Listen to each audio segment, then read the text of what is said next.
Sebelum lanjut ke cerita, bagi teman-teman yang belum subscribe, silakan subscribe sekarang juga dan aktifkan lonceng notifikasi agar teman-teman tidak ketinggalan cerita terbaru dari kami. Dan tidak usah lama-lama, langsung saja kita masuk ke ceritanya. Selamat mendengarkan. Sebuah desa yang sangat dikenal dengan sayurannya yang segar-segar yang dimiliki oleh seorang juragan. Beliau memiliki puluhan lahan di desa itu. Dan hampir semua warga yang ada di sana identik bekerja sebagai petani dari sawah milik juragan tersebut. Semua lahan itu milik seorang juragan yang kaya raya yang tinggal di desa tersebut. Juragan itu memiliki seorang istri dengan keempat anaknya yang sudah gede-gede, 2 anak perempuan dan juga 2 anak laki-laki. Beliau sangat dikenal dermawan di desa itu, selalu ramah kepada warga sekitar, sehingga para warga tetangganya juga sangat menghormati dirinya. Hasil dari lahan pertaniannya itu dikirim ke mal-mal dan bahkan ke restoran sebagai supplier sayuran tersegar dan bersih. Usahanya itu sangat berkembang pesat, membuat beliau semakin kaya raya. Namun ternyata ada sebuah kisah di balik kesuksesannya tersebut. Kisah tragis dan kejam yang bahkan para warga tertipu dengan sikap dan keramahan juragan tersebut. Di balik itu, ada sikap dan senyum yang licik. Dulu, di tahun 2002, hiduplah seorang keluarga sederhana. Dia hanya seorang penjual sayuran keliling. Kebutuhan untuk kehidupan sehari-harinya sangat pas-pasan, untuk makan pun mereka seadanya. Apalagi mereka memiliki 4 anak yang masih kecil-kecil. Semuanya tidak tercukupi baik dalam segi makanannya. Sepasang suami istri ini setiap harinya berjualan keliling dengan menggunakan 2 ceting yang ada di pinggul. Kemudian dia bawa keliling dari satu desa ke desa yang lain menjajakan dagangannya itu. Pagi itu, Pak Dahlan dan Bu Maya sudah bersiap-siap menata sayuran yang akan dijual keliling. Bahkan Bu Maya juga sudah menyiapkan sarapan untuk anak-anaknya yang akan pergi ke sekolah. "Ayo sarapan dulu, Pak." "Iya, Bu, ini nanggung bentar lagi mau selesai," jawab Pak Dahlan sambil menata sayuran pada ceting. Sesaat kemudian, anak-anaknya datang berkumpul untuk sarapan bersama. Pagi itu Bu Maya hanya rebus singkong yang didapat dari kebun belakang rumahnya. Setelah selesai sarapan, anak-anaknya berpamitan untuk berangkat ke sekolah. Sementara Bu Maya dan Pak Dahlan siap-siap berangkat berjualan sayuran keliling. Pagi itu Pak Dahlan keliling ke desa A, sementara Bu Maya keliling jualan ke desa B. Mereka berjalan kaki sambil memikul dagangannya masing-masing. Sayur Bu, mau beli nggak?" tawar Bu Maya dengan ramah kepada ibu-ibu yang sedang ngumpul ngerumpi. "Iya Bu, saya mau beli." Bu Maya pun tersenyum senang karena akhirnya pagi itu sudah ada yang melarisi dagangannya. Sementara di sisi lain, Pak Dahlan terus berjalan sambil teriak untuk memanggil pembelinya. Sayur Bu, sayurnya seger-seger nih." Singkat cerita, siang harinya Pak Dahlan belum pulang juga karena sayurannya masih terlihat banyak sekali. Hanya ada beberapa saja yang laku terjual. Sementara Bu Maya sudah pulang ke rumah karena takut anak-anaknya sudah menunggu. Apalagi beliau harus segera memasak. Tapi karena uang yang didapat dari itu sangat sedikit dan akan digunakan untuk modal esok harinya lagi, Bu Maya pun terpaksa harus berutang ke warung. Padahal utangnya di warung sudah pada menumpuk. Karena terpaksa, Bu Maya pun tetap nekat ke warung nyari utangan lagi. "Mau beli apa Bu May?" tanya Bu Ikma. "Maaf Bu, sebelumnya kalau boleh saya mau utang lagi Bu." Bu, hutang yang kemarin-kemarin aja belum dibayar. Masa ini mau ngutang lagi? Kalau gini terus lama-lama saya bisa rugi." "Kali ini saja Bu, saya mohon." "Kemarin-kemarin juga ngomongnya juga gitu terus, tapi nggak juga dibayar-bayar. Maaf ya Bu May, kali ini saya nggak bisa ngasih utangan lagi. Mending Bu May pergi ke warung yang lain saja," timpal Bu Ikma sambil mengusirnya secara halus. Bu May akhirnya tidak mendapatkan utangan di warung Bu Ikma. Hal itu membuatnya bingung mau nyari utangan kemana lagi. Di sisi lain, peluh keringat membanjiri tubuh Pak Dahlan karena terkena terik sinar matahari yang panas sekali. Akhirnya dia pun memilih untuk beristirahat terlebih dahulu di bawah pohon besar sambil minum dan makan singkong rebus bekal dari rumah. Beliau pun mengipasi tubuhnya dengan topi caping yang dikenakan dirinya. Meskipun sudah ada semilir angin, tapi rasanya masih saja keras sekali. Sesekali Pak Dahlan melihat ke arah dagangannya yang masih banyak dan ada yang hampir layu. Kalau hari ini gak habis, bisa layu ini sayuran. Mending aku lanjut keliling lagi sajalah. Siapa tahu bisa habis sayurannya. Amin, ucapnya pada diri sendiri. Beberapa saat kemudian, Pak Dahlan pun melanjutkan perjalanan menjajakan sayurannya keliling desa lain. Meskipun terik panas matahari sangat menyengat, tapi beliau tidak menyerah. Beberapa saat kemudian, ada ibu-ibu yang memanggil dirinya. Pak, ada sawinya tidak? Ada Bu. Saya beli sawinya ya Pak. Alhamdulillah, iya ya Bu, bentar. Dengan senyum sumringah, Pak Dahlan pun menghampiri ibu yang akan membeli sawi itu. Tak terasa hari sudah mulai sore. Pak Dahlan sudah sangat lelah dan tidak kuat lagi untuk berjualan lebih jauh. Akhirnya beliau pun memutuskan untuk pulang ke rumah. Beberapa saat kemudian, akhirnya Pak Dahlan pun sampai juga di rumah. Kedatangannya disambut oleh anak dan istrinya yang sudah menunggu di depan teras rumah. Namun wajah mereka terlihat lesu dan tidak bersemangat semua. Assalamualaikum. Waalaikumsalam, jawab Bu Maya dengan lesu. Loh, ini pada kenapa kok wajahnya ditekuk semua? Ini bapak pulang loh. Kita lapar Pak, ucap Bara mewakili. Ya Allah, emangnya kalian belum makan? Gimana mau makan Pak? Beras saja habis, gak ada lauk. Mereka makan singkong rebus sisa tadi pagi itu juga sedikit sekali Pak, sahut Bu Maya. Kalian masuk dulu ya anak-anak, ucap bapaknya pada semua anaknya. Saat itu keempat anaknya pun diperintahkan masuk ke dalam karena Pak Dahlan akan berbicara empat mata dengan istrinya. Bu, emangnya ibu gak nyari utang lagi di warungnya Bu Ikma? Pak, ibu sudah ke sana, tapi Bu Ikma sudah tidak mau ngasih utangan lagi karena hutang ibu di sana sudah numpuk dan belum dibayar. Ibu malu Pak. Makanya Pak, Papa coba cari kerja lain kek. Apa gimana? Jangan ngandelin dagangan sayuran keliling yang gak seberapa. Anak-anak juga kebutuhannya semakin banyak Pak. Mau kerja apa lagi Bu? Cuma itu yang bisa kita jalanin. Pasti tinggal laku semua kan hari ini dagangannya Pak? Tanya istrinya kemudian. Iya Bu, kita harus sabar dulu ya. Sabar, emangnya kita tiap hari harus makan sabar terus Pak? Enggak kan, kita bisa mati kelaparan kalau terus kayak gini. Astagfirullah, jangan ngomong seperti itu Bu.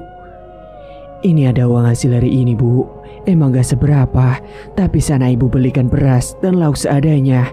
Besok kita jualan sayuran sisa hari ini saja, karena kita sedang gak ada modal.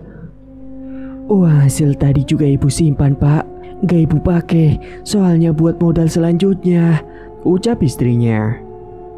Sore itu juga, Bu Maya segera pergi ke warungnya Bu Ikma lagi untuk membeli beras dan telur buat makan malam. Dan malam harinya, keluarga Pak Dahlan makan malam bersama dengan lauk yang seadanya, yaitu telur goreng. Setelah selesai makan, Bu Maya dan Pak Dahlan memilih sayuran sisa hari tadi yang sudah pada layu dan masih segar untuk besoknya dijual kembali karena sisanya masih cukup banyak sekali. Saat hendak tidur, Bu Maya dan Pak Dahlan saling curhat dan mengeluh soal kehidupannya yang flat begitu-begitu saja. Tidak ada perubahan, malah selalu kekurangan. Pak, ibu capek, bosan sekali hidup kita gini-gini aja Pak. Gak ada perubahan sama sekali. Iya sama Bu, Papa juga capek, pengennya punya uang banyak biar kita bisa beli apa saja. Tapi mau gimana lagi Bu, ini sudah menjadi takdir kita dan kita harus ikhlas dan sabar untuk menjalaninya Bu. Alah Pak, Bapak ngomong sabar itu gampang terus, yang ngejalanin itu susah Pak. Bisa-bisa ibu stres Pak kalau gini terus. Kita berdoa aja Bu sama yang di atas, minta dilancarkan rezekinya dan diberikan kesehatan. Coba saja kita jadi orang kaya Pak, kita juga gak akan diremehkan dan dihina orang lain, celetuk Bu Maya.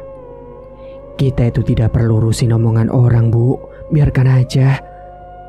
Ya tapi kan tetap saja, Pak. Sudah, Bu. Bapak tidur dulu ah. Bapak capek. Bu Maya pun hanya bisa menghela napas panjang melihat sikap suaminya yang seakan acuh tak acuh. Dan singkat cerita, keesokan harinya Bu Maya dan Pak Dahlan seperti biasanya sudah bersiap-siap untuk berangkat berjualan keliling menjajakan sayurannya. Kali ini mereka berjualan sayur sisa kemarin yang masih terlihat bagus. Hari itu Bu Maya mencoba keliling desa lain yang lumayan cukup jauh dari rumahnya, sementara Pak Dahlan ke desa sebelah. Beliau terus berteriak meneriakkan dagangannya dan terus memanggil para pembeli agar segera membeli sayurannya. Dan beberapa saat kemudian, akhirnya ada ibu-ibu yang sedang kumpul pagi itu menghentikan Bu Maya untuk membeli sayurannya. Bu, beli sayurnya, Bu. Oh, iya Bu, silakan dipilih. Sayurannya masih seger-seger, Bu. Tawar Bu Maya. Sembari menunggu ibu-ibu memilih sayuran, Bu Maya mendengar para ibu-ibu tersebut sambil menggosip soal dukun yang ada di tengah hutan di desa itu. Ceng, pada tahu nggak? Aku lihat banyak banget orang yang datang ke dukun yang di tengah hutan itu. Sekarang mereka sudah terkenal kayaknya. Ah, masa sih, Jeng? Iya, Jeng, banyak yang datang. Jangan-jangan mau pada nyari pesugihan kali. Iya sih, kata suami saya juga gitu. Banyak yang datang nyari pesugihan ke dukun itu.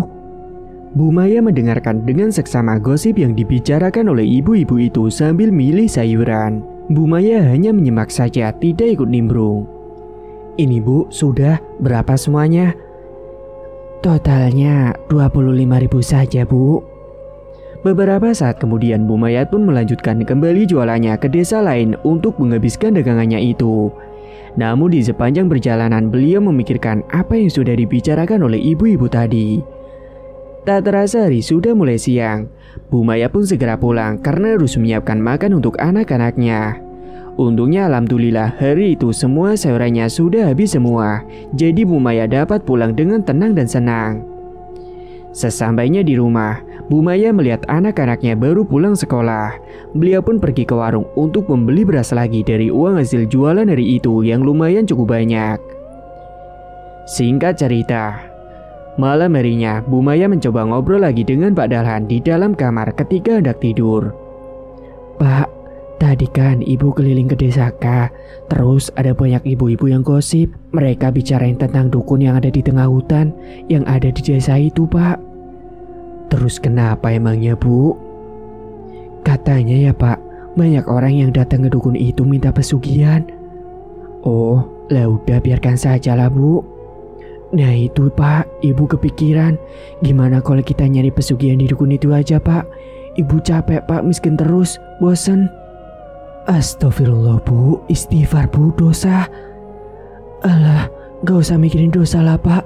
Udah, nanti kalau kita kaya juga enak kok hidupnya. Kita kan bisa bersedekah ke semua orang. Iya, Bu, tapi Bapak gak mau. Dan jangan pernah lakuin itu, Bu. Ya udah, kalau Bapak gak mau, mending kita cerai saja, Pak. Loh, kok gitu, Bu? Makanya, udah ayo Pak, mau ya. Seketika Pak Dahlan pun terdiam memikirkan ajakan dari istrinya itu. Karena tidak mau pisah dengan diancam oleh Bu Maya. Dan Pak Dahlan sudah bosan hidup miskin. Entah setan apa yang telah merasuki mereka berdua. Sehingga akhirnya Pak Dahlan yang awalnya tidak menyetujui, akhirnya mengiyakan begitu saja ajakan dari Bu Maya. Gimana, Pak? Bapak mau kan? Ya sudah, Bu. Kalau gitu besok kita ke sana. Gak usah jualan. Nah gitu dong, Pak, jawab Bu Maya dengan senang. Bu Maya malam itu sudah sangat tidak sabar untuk pergi ke tempat dukun yang ada di desa lain itu. Keesokan harinya, Bu Maya dengan semangat menyiapkan sarapan untuk anak-anaknya. Karena setelah sarapan nanti Pak Dahlan dan Bu Maya akan pergi ke rumah dukun tersebut. Setelahnya segera mereka berangkat berjalan kaki ke tempat dukun yang dibicarakan oleh ibu-ibu kemarin. Beberapa saat kemudian, mereka akhirnya sampai juga di desa itu, tepatnya di depan hutan. Segera mereka masuk ke dalam hutan, berjalan kaki melewati jalan setapak yang suasananya sangat asri pagi itu, dengan suara kicauan burung yang saling bersahutan. Jalanan yang mereka lewati banyak bebatuan sehingga harus berhati-hati saat berjalan. Dan tak berselang lama, mereka pun akhirnya sampai juga di tengah hutan itu. Di sana nampaklah sebuah gubuk yang berdiri sendiri terbuat dari anyaman bambu. Setelahnya kedua pun langsung menyambangi rumah dukun itu. Tapi saat mereka ke sana, di depan rumah itu sudah banyak orang yang sudah menunggu giliran menemui si dukun. Padahal waktu masih sangat pagi, sehingga Pak Dahlan dan Bu Maya pun terpaksa harus menunggu giliran yang cukup lama sekali karena jumlah orang yang menunggu ada puluhan. Bu, kok rame banget ya? Iya ya Pak, berarti banyak yang berhasil Pak melakukan pesugihan di sini. Ya udah, ayo kita ikut ngantri dulu Bu. Saat itu Pak Dahlan dan Bu Maya segera menunggu antri giliran di depan rumahnya Badiro. Sembari menunggu giliran mereka ngobrol dengan yang lain. Ternyata semua yang akan melakukan pesugihan ternyata kebanyakan memiliki masalah yang sama, yakni himpitan ekonomi yang membuat mereka melakukan itu semua. Setelah menunggu beberapa saat, akhirnya giliran Pak Dahlan dan Bu Maya yang dipanggil masuk ke dalam. Saat itu Badiro keluar menemui mereka yang berjalan ke ambang pintu. Dan sesudah dipersilakan masuk, mereka pun duduk di tikar anyaman bambu. Mbah, apa benar di sini ada pesugihan? Badiro pun mengangguk perlahan dengan senyuman menyeringai menjawab pertanyaan Bu Maya. Pesugihannya apa ya Mbah? Pesugihan di sini syaratnya cukup berat. Apakah kalian sanggup dan yakin untuk melakukan dan menerima semua risiko yang akan kalian ambil nantinya? Kalau boleh tahu, apa Mbah syaratnya? Kalian harus menumbalkan kepala manusia yang baru dikubur selama 1 hari. Kepala manusia itu nantinya akan dijadikan sesembahan kepada jin sesuai dengan perjanjian. Sontak saat itu, Pak Dahlan dan Bu Maya yang mendengar penjelasan syarat langsung syok dan terkejut. Hingga mereka saling berpandangan sejenak. Namun karena tekad mereka sudah bulat, ingin merubah nasib hidupnya dan bosan hidup miskin, Pak Dahlan dan Bu Maya pun menyanggupi syarat itu. Baiklah Mbah, kami akan lakukan semua syarat itu. Tapi sebelum melakukan ritual, kalian harus bayar maharnya terlebih dahulu kepada saya. Saat itu Pak Dahlan langsung memberikan uang kepada Badiro. Uang itu dia dapat dari uang simpanan selama ini yang rencananya akan digunakan untuk biaya sekolah anaknya nanti. Dan terpaksa harus mereka gunakan sebagai mahar pesugihan yang akan mereka lakukan. Pikir mereka tidak masalah uangnya itu terpakai karena nantinya toh kalau berhasil mereka akan mendapatkan ganti yang lebih banyak. Setelah membayar mahar kepada Badiro, ritual pun akan dilakukan malam itu juga. Mereka pun diajak masuk ke dalam ruangan ritualnya. Di sana terlihat sudah ada beberapa sesajen dan benda pusaka yang terpajang di dinding ruangan. Lalu Badiro mulai membakar kemenyan dan perlahan asap pun mulai mengepul memenuhi ruangan itu. Badiro pun terus berkomat-kamit membacakan mantranya. Setelahnya beliau mengambil sebuah kain mori putih yang dioleskan dengan minyak, entah minyak apa, namun baunya tidak enak sekali. Beliau pun sambil terus membacakan mantranya saat sedang mengolesi minyak kepada kain mori itu. Tidak hanya itu, Badiro juga sudah menyiapkan sebuah parang yang sangat tajam dan panjang. Setelah ritual sudah selesai, kemudian kain mori dan panjang yang sudah dijampi-jampi itu diberikan kepada Pak Dahlan dan Bu Maya. Silakan ini kalian bawa pulang dan segeralah cari orang yang meninggal selama 1 hari. Dan kalian potong kepalanya dengan parang ini, kemudian masukkan ke dalam kain mori putih ini. Terus nanti kepala mayat itu dikemanakan Mbah? Kalian kubur di belakang rumah kalian. Iya Mbah, baik, kami paham dan mengerti. Kalau sudah paham, ini bawalah mantranya dan kalian bacakan ketika akan menguburkan potongan kepala itu. Baik Mbah, kalau begitu kami pamit pulang dulu Mbah.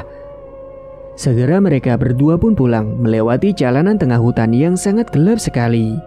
Di perjalanan Bu Maya dan Pak Dahlan masih kepikiran bagaimana caranya untuk mencari kepala mayat itu. Ketika sedang dalam perjalanan pulang, tiba-tiba saja Pak Dahlan dan Bu Maya melihat ada sekelibat bayangan putih yang melintas. Apa itu Pak? Udah Bu, kita lanjut jalan aja.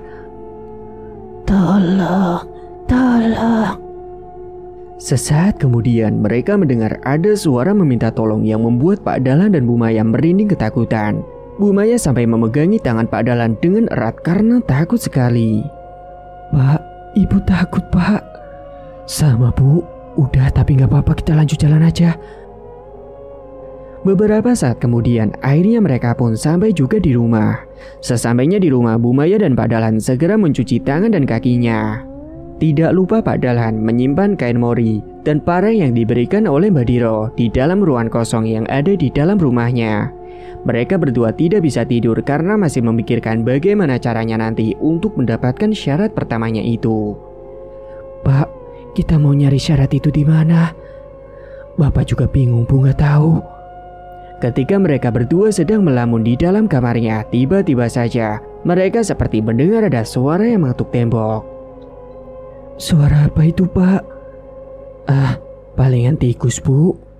Sesaat kemudian, hembusan angin kencang datang masuk ke dalam kamar mereka, membuat bulu kuduk merinding ketakutan. Segera Pak Dahlan dan Bu Maya pun memakai selimut untuk menutupi tubuhnya. Singkat cerita, keesokan harinya Bu Maya dan Pak Dahlan yang sedang bersiap-siap hendak berjualan sayur keliling, tiba-tiba saja mendengar ada suara siaran kematian dari musola. Mereka pun mendengarkan dengan seksama pengumuman tersebut. Ternyata yang meninggal adalah seorang ibu yang sedang hamil dan itu adalah tetangganya sendiri bernama Siti. Seketika Pak Dahlan dan Bu Maya saling berpandangan. Mereka saling mengerti, kemudian tergambar senyum dari bibir masing-masing. Pak, akhirnya ada juga. Kita besok harus segera datang ke pemakamannya, Pak. Kalau gitu Bapak hari ini gak usah jualan dulu ya, Bu. Kenapa, Pak? Ya kan Bapak harus ikut takziah, nanti biar tahu tempat makamnya yang sebelah mana. Oh, iya juga ya Pak. Ya udah kalau gitu, kita hari ini gak usah jualan saja lah Pak. Lagian sebentar lagi kita akan jadi orang kaya. Shh, jangan kenceng-kenceng Bu ngomongnya. Akhirnya keduanya pun sepakat untuk tidak berjualan hari itu karena Bu Maya dan Pak Dahlan harus pergi bertakziah ke rumah almarhumah Siti. Bu Maya berpura-pura turut berduka cita, padahal di balik semua itu Bu Maya ada niat yang sangat kejam untuk mengambil kepala jenazahnya itu. Pak Dahlan saat itu mengantarkan peristirahatannya Siti untuk yang terakhir kalinya. Sekalian beliau akan melihat letak pemakamannya Siti berada di mana. Dan tepat dari berikutnya, Pak Dahlan dan Bu Maya mulai berangkat jualan keliling karena sayuran sisa kemarin masih banyak belum terjual, takutnya mubazir. Akhirnya mereka jualan seperti biasanya saling berpisah dari satu desa ke desa yang lain dan berniat untuk nanti malam pergi melakukan aksinya. Kali ini Bu Maya dan Pak Dahlan berjualan sangat bersemangat karena mereka sebentar lagi akan menjadi orang kaya. Tidak seperti biasanya yang selalu cemberut dan tidak bersemangat sama sekali. Mereka pagi itu sangat sumringah memperlihatkan senyumnya masing-masing. Begitu juga dengan Pak Dahlan yang keliling berjualan dengan semangat. Entah kebetulan atau bagaimana, hari itu juga jualan mereka laris manis dan bahkan belum zuhur, semua sayurannya sudah habis semua. Sehingga Pak Dahlan dan Bu Maya pulang lebih awal dengan ceting kosong karena sudah laku semua. Mereka juga mendapatkan uang yang cukup banyak hari itu. Sehingga siang itu Bu Maya dapat beli beras dan lauk yang enak. Bu Maya membeli ayam goreng membuat keempat anaknya itu sangat senang sekali. Bagaimana tidak senang karena selama ini mereka jarang sekali makan ayam atau bahkan lauk yang enak-enak. Singkat cerita, malam harinya pun tiba. Bu Maya dan Pak Dahlan sudah bersiap-siap akan pergi ke kuburan untuk melakukan aksinya. Waktu itu sudah menunjukkan pukul 12 malam. Segera mereka beranjak ke kuburan berjalan kaki, tak lupa untuk membawa parang dan juga kain mori yang sudah diberikan oleh Mbak Diro kemarin. Suasana desanya sangat sepi karena semua sudah tertidur. Apalagi di desanya itu masih jarang sekali rumah-rumah karena banyaknya kebun dan sawah. Jadi jarak rumahnya terpantau sangat jauh. Sedangkan jarak kuburan dari rumahnya Pak Dahlan lumayan jauh karena berada di perbatasan desa. Beberapa saat kemudian mereka pun akhirnya sampai juga di kuburan. Suasananya sangat mencekam disertai hembusan angin membuat hawa dingin merasuk ke dalam tulang. Apalagi di kuburan itu sangat gelap. Sebenarnya Pak Dahlan dan Bu Maya takut, tapi karena mereka harus melakukan itu, mereka pun terpaksa memberanikan diri masing-masing. Ayo Bu, kita masuk ke dalam.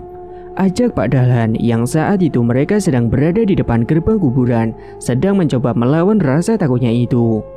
Kita gandengan ya Pak, Ibu takut. Ya udah Bu, ayo cepat. Takut ada yang lihat nanti kalau kelamaan. Perlahan-lahan mereka pun berjalan mengendap-endap masuk ke dalam kuburan melewati gundukan-gundukan makam dengan penerangan menggunakan senter yang dibawa. Pak, makamnya Siti yang mana? Bentar Bu, Bapakku agak lupa ya. Coba Bu disenteri. Setelah mencari keliling di kuburan itu, beberapa saat kemudian akhirnya Pak Dahlan menemukan juga makam si Siti. Gundukan tanya terlihat masih basah karena baru 1 hari dimakamkan. Suara burung hantu terdengar mengerikan membuat suasana semakin mencekam. Udah Pak, cepet gali, jangan lama-lama. Ibu takut banget. Iya sabar Bu. Segera saat itu Pak Dahlan menggali makamnya Siti dengan cangkul yang sudah dibawa dari rumah. Ibu jaga ya, lihat situasi. Iya Pak. Sedangkan Bu Maya saat itu melihat situasi sekitar, takut ada orang yang melihat apa yang sedang mereka lakukan. Beberapa saat kemudian, akhirnya tanah yang digali sudah setengah. Pak Dahlan pun mempercepat cangkulnya. Gimana Pak, sudah kelihatan belum mayatnya? Sabar Bu. Sesaat kemudian, terlihat juga mayat Siti yang masih utuh terbungkus kain kafan. Wajahnya sangat pucat sekali, di hidungnya terdapat kapas, membuat Bu Maya dan Pak Dahlan saat itu merinding seketika. Hembusan angin saat itu juga datang menghampiri, membuat hawa semakin mencekam. Kemudian tanpa menunggu lama, Pak Dahlan meraih parang yang ada di samping makam untuk memegal kepala mayat Siti. Ketika Pak Dahlan memotong leher mayat Siti itu, hembusan angin semakin kencang dan dedaunan di dalam kuburan itu berterbangan terbawa angin. Sungguh mengerikan sekali suasananya saat itu. Bu Maya dan Pak Dahlan sangat gemetaran dan takut, tapi mau bagaimana lagi? Itu semua sudah menjadi tekad mereka untuk menjadi orang kaya, jadi mereka akan menerima semua risikonya. Setelah selesai, Bu Maya langsung meletakkan potongan kepala mayat Siti itu pada kain mori putih yang sudah disiapkan. Sementara Pak Dahlan mencoba menutup kembali galian tanah agar tidak dicurigai para warga. Pak Dahlan mencoba mengubur sesama persis seperti semula. Keringat bercucuran karena butuh tenaga yang cukup untuk menggali dan mengubur kembali makam itu. Dan setelah semua makamnya sudah ditutup, segera mereka pun bergegas untuk pulang. Dan di tengah perjalanan pulang, tiba-tiba saja mereka mendengar ada suara langkah kaki yang berada di belakang tubuh mereka. Pak, itu suara apa ya? Tanya Bu Maya. Bapak juga nggak tahu Bu. Suara langkah kaki itu terdengar beberapa kali membuat mereka penasaran dan akhirnya perlahan mereka pun mencoba memberanikan dirinya untuk menoleh ke belakang. Saat mereka menoleh ke belakang, ternyata tidak ada siapa-siapa. Seketika bulu kuduk mereka merinding ketakutan. Segeralah mereka mempercepat langkah kaki karena ingin segera cepat sampai di rumah. Beberapa saat kemudian, akhirnya mereka pun sampai juga di rumah. Mereka kemudian segera beranjak ke belakang rumah, tepatnya di kebun singkong. Di sana mereka akan mengubur potongan kepala mayat si Siti. Pak, cepat gali tanahnya. Pak Dahlan baru akan menggali tanah. Saat itu tiba-tiba saja mereka melihat banyak sekali kelelawar yang berterbangan di atas rumah mereka. Pak, kok tiba-tiba banyak kelelawar ya? Ibu takut. Biarkan Bu, kelelawarnya mau nyari makan malam hari mungkin, jawab Pak Dahlan sambil mencangkul tanahnya. Setelah selesai, Bu Maya pun segera membuka bungkusan kain mori putih yang di dalamnya ada potongan kepala. Mana Bu kepalanya, cepat. Bu Maya mengambil potongan kepala itu sambil tangan gemetaran dan tubuh merinding. Saat menguburkan potongan kepala itu, Pak Dahlan berkomat-kamit membacakan mantra yang waktu itu sudah diberikan oleh Mbak Diro. Setelah selesai, Pak Dahlan dan Bu Maya pun segera masuk ke dalam rumah dan membersihkan tubuhnya. Di rumah anak-anaknya sudah tidur semua. Dan sebelum beranjak ke dalam kamar, Bu Maya pergi ke kamar mandi terlebih dahulu. Ketika dirinya sedang buang air kecil, tiba-tiba saja dia dikejutkan dengan suara minta tolong.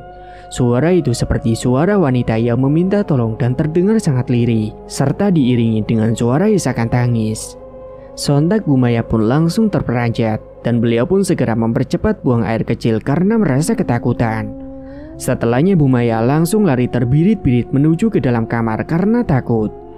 Ada apa sih Bu? Tanya Pak Dahlan yang sudah tiduran melihat Bu Maya yang ngos-ngosan lari begituan.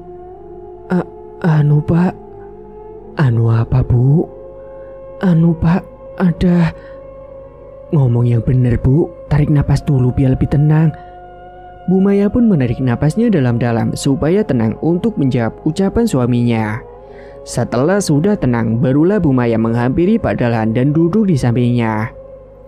Tadi pas ibu masih kencing, tiba-tiba ada suara wanita minta tolong Pak, sambil terisak nangis. Dan ibu pun takut, terus buru-buru lari ke sini.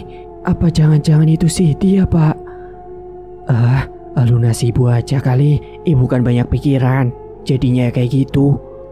Tapi ibu beneran denger Pak.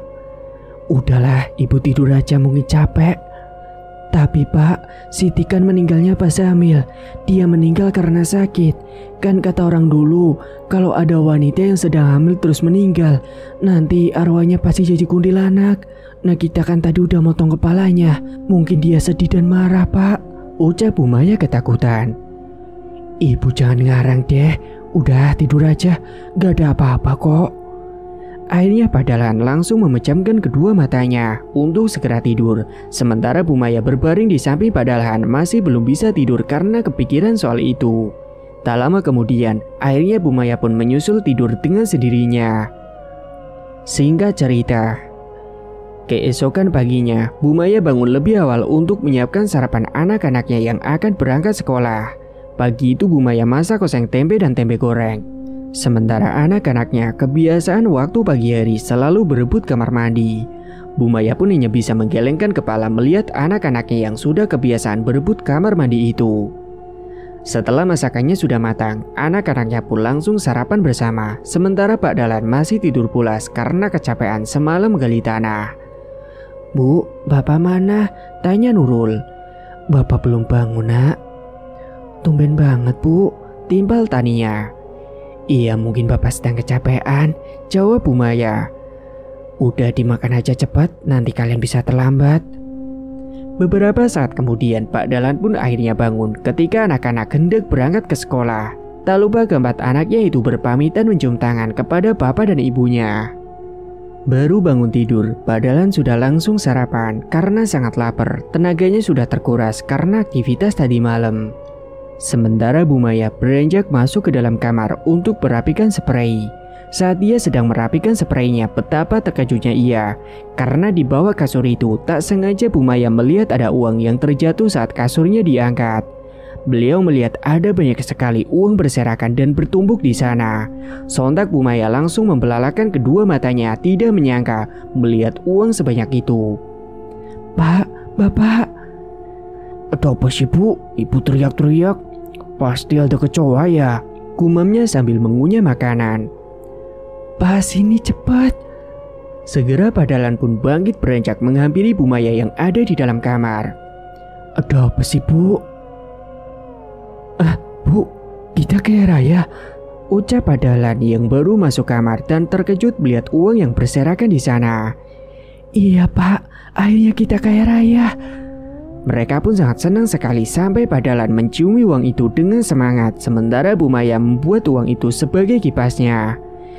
Kita harus buka usaha sayur kecil-kecilan dulu Bu di rumah, biar nggak ada yang curiga. Iya Pak. Cepet Pak, kita rapin uangnya dulu, taruh di dalam lemari aja. Saat itu mereka pun bekerja sama merapikan uang yang berserakan di bawah kasur itu. Dan setelah semuanya sudah tertata rapi, Bu Maya membuka lemari untuk meletakkan uang itu. Ketika membuka lemari, Bu Maya malah dikejutkan dengan uang yang berjatuhan dari dalam lemari. Mereka pun kaget karena di dalam lemarinya itu ternyata ada tumpukan uang juga yang jauh lebih banyak, membuat mereka semakin bahagia sekali. Hari itu, Pak Dahlan dan Bu Maya pun sudah tidak berjualan keliling lagi. Tapi hari itu keduanya langsung pergi ke pasar untuk kulakan sayuran segar yang akan dijual di depan rumahnya. Dan setelah dari pasar, Pak Dahlan menyiapkan meja yang ada di dalam rumahnya dibawa keluar untuk gunakan tempat sayurannya di depan rumahnya. Saat itu, Bu Maya dan Pak Dahlan langsung menata sayuran itu di atas meja di depan teras rumah mereka. Dan entah kenapa, malah baru hari pertama mereka membuka jualan sayur itu, banyak sekali ibu-ibu yang datang ke rumah membeli sayuran yang mereka jual kala itu.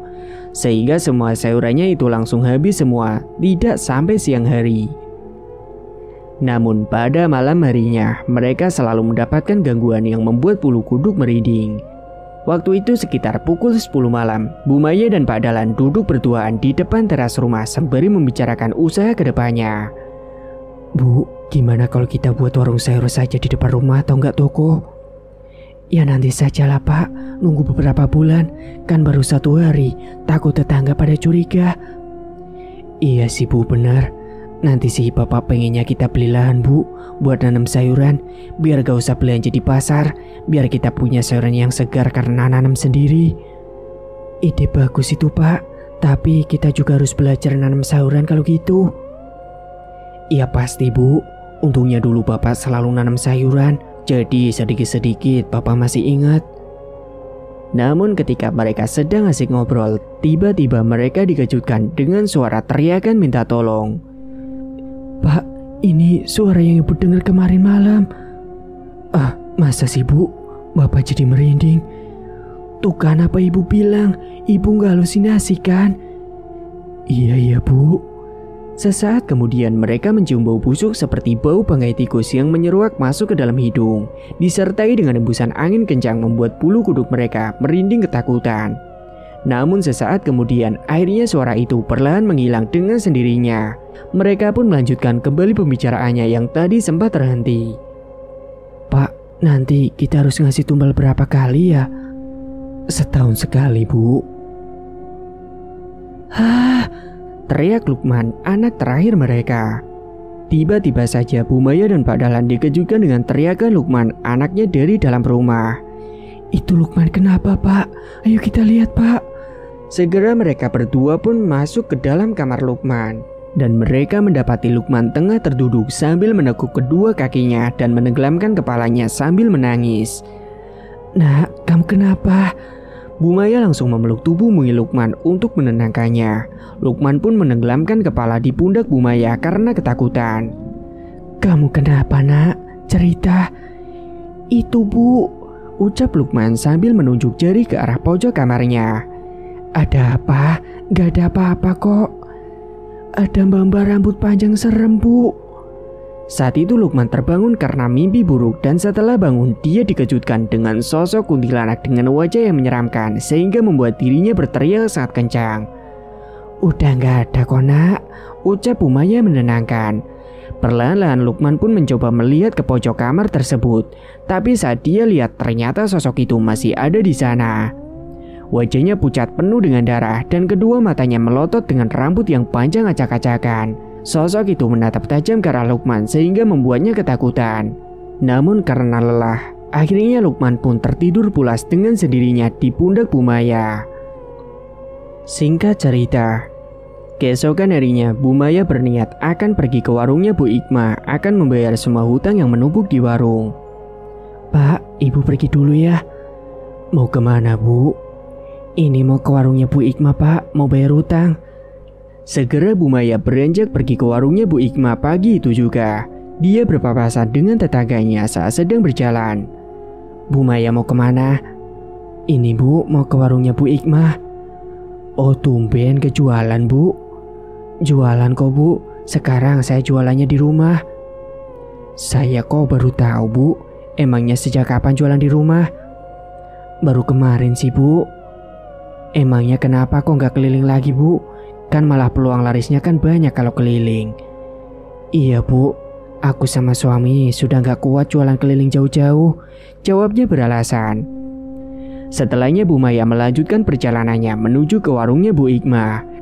Sesampainya di warung Bu Ikma ternyata sudah ada Bu Meli yang sedang belanja di sana. Bu Maya mau beli apa? Tanya Bu Meli. Alah, palingan datang ke sini juga mau ngutang lagi Bu, timbal Bu Ikma. Saya kesini mau beli beras 5 kilo sama telur 1 kilo Bu. Saya juga mau bayar semua hutangnya Bu. Oh, kirain mau ngutang lagi. tolong hitungin semua hutang saya ya Bu, jawab Bu Maya sambil tersenyum ramah. Sembari menunggu Bu Ikma menghitungkan semua jumlah hutangnya, saat itu Bu Maya ngobrol dengan Bu Meli. Bu, kok belum berangkat jualan? Apa hari ini sedang gak jualan? Enggak Bu, saya sekarang jualan sayurnya di rumah, jawab Bu Maya. Oh, berarti gak keliling lagi Bu? Iya Bu, soalnya capek Bu keliling, mending di rumah aja. Ini Bu, semuanya total 525.000, timbal Bu Iqbal kemudian. Oh iya, ini Bu uangnya. Wah, Bu Maya sekarang banyak ya uangnya, berkat jualan sayurnya ya Bu, timbal Bu Meli. Iya nih Bu. Singkat cerita, tahun 2019, bulan berganti tahun, Bu Maya dan Pak Dahlan sekarang sudah menjadi juragan sukses di desanya. Mereka sudah menjadi orang terkaya yang memiliki lahan berpuluh-puluh hektar. Rumahnya yang dulu terbuat dari anyaman bambu sekarang sudah menjadi rumah mewah berlantai 2 dan berbakar dengan besi. Garasi rumahnya terparkir kendaraan mewah yang mahal. Juragan Dahlan memiliki banyak karyawan. Bahkan ada yang bekerja menjual sayuran keliling milik Pak Dahlan dan Bu Maya. Anak-anaknya pun sudah berkuliah di perguruan tinggi. Dan ada juga yang masih duduk di bangku SMA. Juragan Dahlan dikenal sangat dermawan dan ramah. Bahkan hasil sayuran milik Juragan Dahlan dan Bu Maya selalu menjadi supplier bagi mal-mal dan restoran. Karena sayurannya itu dikenal sangat segar dan bersih. Sehingga tak heran ada beberapa mal dan restoran yang tertarik menjadikan Pak Dahlan sebagai suppliernya. Pagi itu Pak Dahlan dengan keluarganya sarapan bersama. Mereka sekarang makannya sangat bergizi dan enak-enak. Sehingga semuanya bertubuh sintal karena bahagia dan makan yang enak. Pak, beliin aku motor sport dong Pak, ucap Bara. Loh, kan kamu sudah punya motor baru juga beli 3 bulan. Aku sudah bosan Pak, aku pengen motor yang sport, ucap Bara. Ya udah nanti ya. Asik, makasih ya Pak.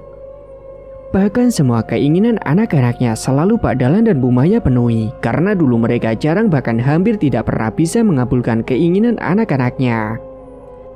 Maaf Bu, Pak, semuanya, permisi, di depan ada tamu, ucap Bimarni, pembantu rumah tangga mereka. Dia sudah bekerja sekitar 5 tahun di sana. Tamu siapa Bi? Tanya Pak Dahlan. Maaf Pak, saya kurang tahu. Oh iya Bi, makasih. Tolong buatin minum ya Bi. Lalu saat itu Pak Dahlan pun bangkit untuk keluar rumah menemui tamu yang datang. Siapa ya?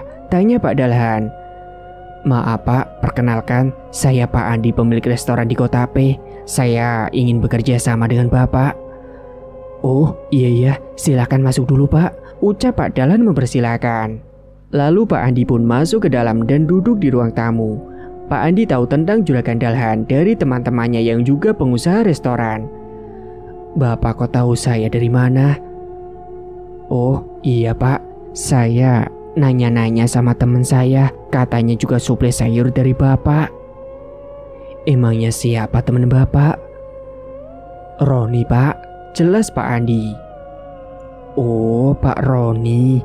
Iya, beliau memang sudah 3 tahun suplai sayur dari kebun saya, jelas Pak Dahlan. Sesaat kemudian Bu Marni pun datang membawakan minuman teh hangat dan juga cemilan pada penampan untuk Pak Dahlan dan tamunya. Permisi Pak. Iya Bi, silakan. Monggo diminum, ucap Bimarni sembari meletakkan minuman dan cemilan di atas meja. Mereka pun kemudian melanjutkan pembicaraan untuk kerjasamanya itu. Setelah sepakat, Pak Andi pun langsung berpamitan untuk pulang. Sementara Bu Maya sudah cantik dan rapi serta wangi, beliau berpamitan kepada Pak Dahlan akan pergi ke arisan dengan teman-temannya. Pak, Ibu pergi arisan dulu ya. Iya Bu, Bapak juga mau ke kebun. Bu Maya benar-benar sudah berubah 180 derajat penampilannya. Sekarang tubuhnya gemuk, tidak kurus seperti dahulu. Bahkan ada beberapa perhiasan yang menempel di tubuhnya. Dia sering ikut arisan sosialita dan penampilannya serba wah. Bahkan dia pun kalau berpergian naik mobil sendiri. Penampilan glamor dan tubuhnya yang sekarang sudah putih bersih karena perawatan, tidak seperti dulu yang kumel dan dekil karena jualan sayur keliling panasan. Setelah Bu Maya pergi, Pak Dahlan pun mengambil motor yang baru dibelinya itu. Beliau pergi ke kebun untuk mengecek sayuran dan pekerjaan para karyawannya. Dan sesampainya di kebun, Pak Dahlan meminta orang tangan kanannya yang dipercayai itu untuk menyiapkan sayuran yang dikirim ke restorannya Pak Adi. Dok, tolong kamu siapkan sayuran dan kirim ke alamat ini ya, hari ini juga, ucap Pak Dahlan. Siap juragan, sekalian saya mau siapin sayuran pesanan dari mall, jawab Yanto. Iya, jangan sampai ada yang ketinggalan ya, supaya mereka tidak kecewa. Siap juragan. Setelahnya Pak Dahlan mengecek para petani yang sedang memetik sayuran yang sudah siap untuk dipanen. Gimana Bapak Ibu, ada masalah tidak dengan sayurannya? Ada juragan, ini kok sawinya banyak ulatnya ya? Duh, emangnya nggak disemprot pestisida Pak? Udah juragan, tapi nggak mempan. Ya udah, kalau yang keropos dimakan ulat dipisahkan ya tolong. Baik juragan. Ada lagi nggak selain itu? Tanya Dahlan. Nggak ada Pak. Kemudian Pak Dahlan pindah ke lahan kebun cabai mengecek keadaan cabainya. Hari itu juga sudah waktunya untuk panen cabai. Tahun-tahun sebelumnya panennya sangat melimpah sekali. Akan tetapi kali ini semua tanaman cabainya entah kenapa tiba-tiba membusuk. Saat Pak Dahlan tiba di sana, beliau langsung menutup hidungnya karena tidak tahan dengan bau busuk yang menyeruak masuk ke dalam hidung. Bau apa ini? Ini juragan, cabainya pada busuk-busuk semua. Loh, kok bisa? Kayaknya ada hama juragan yang membuat cabainya jadi busuk. Aduh, ya sudah kalau gitu cepat panen semua, keburu semuanya pada busuk, perintah Pak Dahlan. Saat itu para petani pun langsung melakukan perintah dari Juragan Dahlan. Karena pusing dengan kerugian yang dialaminya, Pak Dahlan pun segera pulang ke rumah dengan wajah yang tertekuk dan kesal. Sesampainya di rumah, beliau duduk di depan teras rumah. Bi Marni, teriak Pak Dahlan. Iya Pak, ada apa? Buatkan saya kopi sama ambilkan rokok ya. Baik Pak. Pak Dahlan memilih pelipis keningnya karena pusing memikirkan kebun sayurannya yang banyak terkena hama dan ulat. Sesaat kemudian terlihat sebuah mobil terparkir di depan rumahnya. Ternyata Bu Maya yang baru pulang arisan. Pak, kenapa kok wajahnya ditekuk gitu? Lalu Bu Maya pun duduk di sampingnya Pak Dahlan menanyakan apa yang sebenarnya terjadi. Pak, kok diam aja sih? Ibu kok sudah pulang? Tanya Pak Dahlan.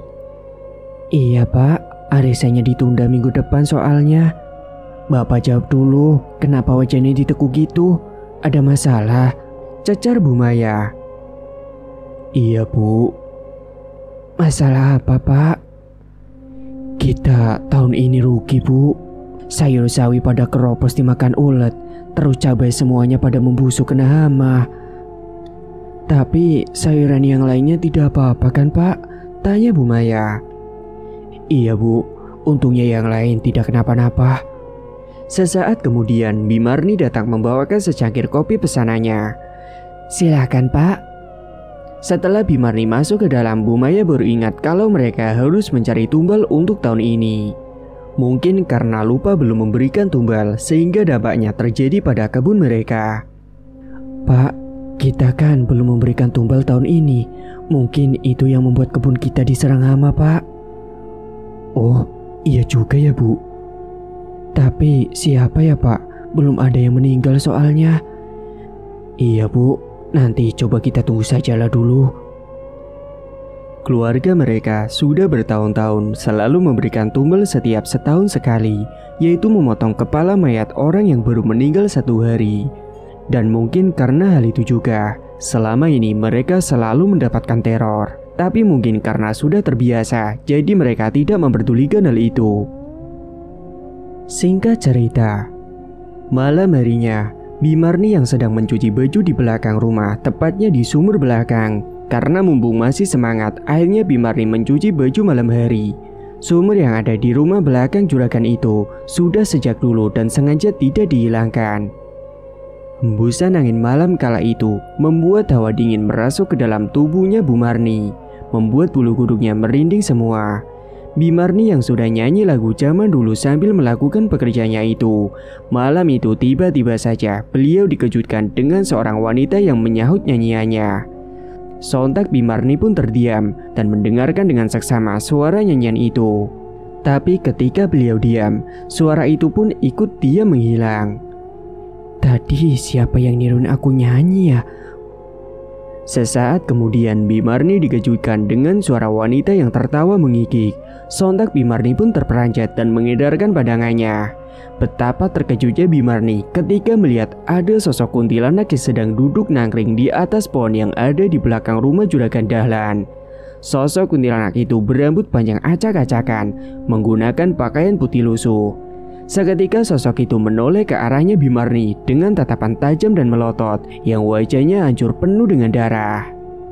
Bimarni pun langsung terdiam, tubuhnya tidak bisa digerakkan. Saat itu beliau langsung teriak kencang dan akhirnya segera pingsan. Bu Maya dan Pak Dahlan yang sedang berdiskusi di dalam kamar mendengar teriakan Bimarni di belakang rumah langsung terperanjat. Pak, itu kayaknya suara Bimarni. Bimarni kenapa, Pak? Ucap Bu Maya. Gak tahu, Bu. Ayo kita coba lihat. Segera mereka berjalan terbirit ke belakang rumah dan mereka terkejut melihat Bimarni sudah terkapar di samping sumur. Pak, Bimarni, Pak. Barah, Lukman, teriak Pak Dahlan. Iya, Pak, ada apa? Ini bantuin angkati Bimarni ke dalam kamar. Ayo. Akhirnya saat itu Bimarni diangkat bersama-sama dengan Lukman dan Bara menuju ke dalam kamarnya Bimarni. Sementara Bu Maya segera ke dapur untuk membuatkan teh hangat. Setelah beberapa saat Bimarni pun akhirnya sadar. Wajahnya terlihat sangat pucat sekali. Beliau juga masih linglung karena baru sadar. Ini Bi, diminum dulu tehnya. Makasih ya Bu. Segera Bimarni menegak segelas teh hangat yang sudah disiapkan oleh Bu Maya. Bibi, kenapa kok bisa pingsan? Seketika Bimarni terdiam membayangkan kejadian tadi. Tapi akhirnya Bimarni tidak menceritakan kepada Bu Maya apa yang sudah dilihatnya tadi. Gak apa-apa Bu, saya kayaknya cuma kecapean aja, jawab Bimarni bohong. Kalau gitu Bibi istirahat saja ya. Lagian ngapain Bibi malam-malam nyuci baju? Biasanya juga pagi-pagi. Gak apa-apa Bu, tadinya Bibi lagi pengen. Ya udah istirahat aja ya Bi, nyuci bajunya, lanjut besok aja lagi. Baik Bu. Setelahnya mereka kembali ke kamarnya masing-masing, sedangkan Bimarni segera beranjak tidur. Bu Maya seperti biasanya sebelum tidur dia selalu bercermin di depan kaca, sekedar menggunakan krim malam dan tiba-tiba saja dia melihat ada bayangan hitam yang melintas.